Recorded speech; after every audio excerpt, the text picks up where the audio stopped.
Hello friends, welcome to the second class of techniques of administrative improvement and in this particular video we are going to discuss administrative reforms in India. So this first part of that particular topic. Okay, let's start. So reform, what does it mean? It means to make something better, to improve something. When we improve the administration, then that becomes administrative reforms.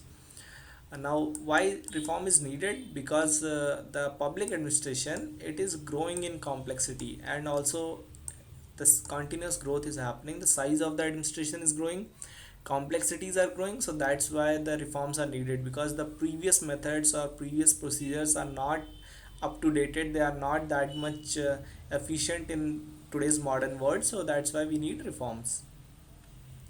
Now when we are talking about reforms, there are two ways to implement reforms. First is complex rebuilding, that is we have to destroy the whole previous structure and build a new one. And second way is just modernizing or improvising administrative procedures. So whatever methods are being used, say for example paper filing or using files for storing the paper, so we can use digitization or e-filing of the papers, e-documentation. Right now you can see that all the forms like your civil services form, you have filled it online.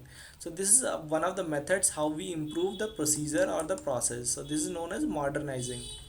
Okay, then aspects of public administrative reforms are following: political, legal, institutional. When we are talking about political reforms, you can quote many reforms. Say for example, even the democracy or the democratic government in our country, that was a reform from previous direct government by Britishers. So similarly, legal, institutional means structural reforms, how we improve the whole structure of the organization. Then technical reform, how to improve technology, machinery. Then personal reform means training of the personnel, their own management, how to recruit best persons. Financial means how to improve the budgeting process, how to make sure that the least expenditure is done, the whole expenditure is financially efficient. Then social reforms, psychological administrative reforms. uh, all these reforms are done, and there are specific thinkers who have given their theories regarding these. Say for example, for psychological reforms we have McGregor and Maslow's hierarchy of needs and all those. So we will see them in detail during latter part. Okay, then stages of administrative reform. How, once we know that we need reforms, how we implement it. So first of all, we check theoretical aspects of any reform. Uh, the theories have already been given, and we take suggestions from those theories. Then second step is practical situation emergence for reform. Now we have to see that some problems are occurring and we have to solve those. So then we look for the practical situation which needs reform. Third step is preparation stage for implementation of the reform. So once we know that we have a problem and we know the theoretical solution, then we prepare for the practical solution. And D is when we apply that particular reform and we measure the degree of success or feedback.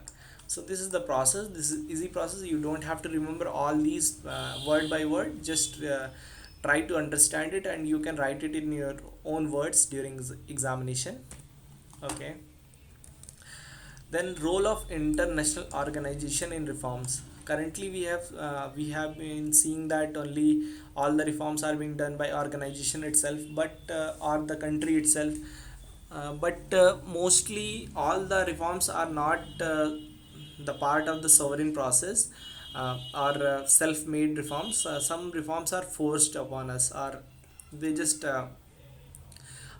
situations are created so that we have to reform ourselves. Say for example, in 1991 we have to reform our whole economy, and that reforms were dictated by the situation as well as external agencies. So some of the international organizations which work in reform process are United Nations organization, that is UNO, European Union, Organization of Economic Cooperation and Development, OECD. In OECD, American countries as well as European countries are parts, and they trade with each other. They are highly prosperous, and they make new policies or programs in order to reform or refine their procedures, administrative procedures. Then we have World Bank, International Monetary Fund. These two particular banks give loans, but they have conditionalities. They already ask the countries to which they give loans that you have to reform your financial system. So, what are the tools used by them? The tools are development funds that are being given by World Bank or IMF, Millennium Goals by UNO, United Nations Organization, good governance by World Bank, sanctions by powerful European Union or OECD. Say for example, recently European Union banned our mango imports because it said that it is contaminated or the hygiene quality is not that good.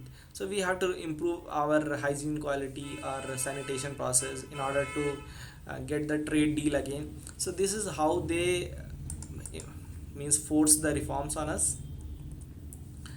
Okay, then next topic is administrative reforms since independence in India. We have already seen that there are many aspects of reforms: political, legal, administrative, financial, personal. So here I will tell you some of the major reforms. These reforms are mainly political in nature. The and why reforms are needed? Because in our constitution we have this directive principles of state policy, and directive principle of state policy already gives directives to the government to improve the governance. So government has to work for social and economic well-being of the people first of all right, due to DAPSP. Then when our country became independent, so there was a need of changing the attitude of civil services. They served during British government and they were mostly exploitative, but now they had to serve the people whom they exploited. So the attitude change was needed. So that is why administrative reforms are also needed.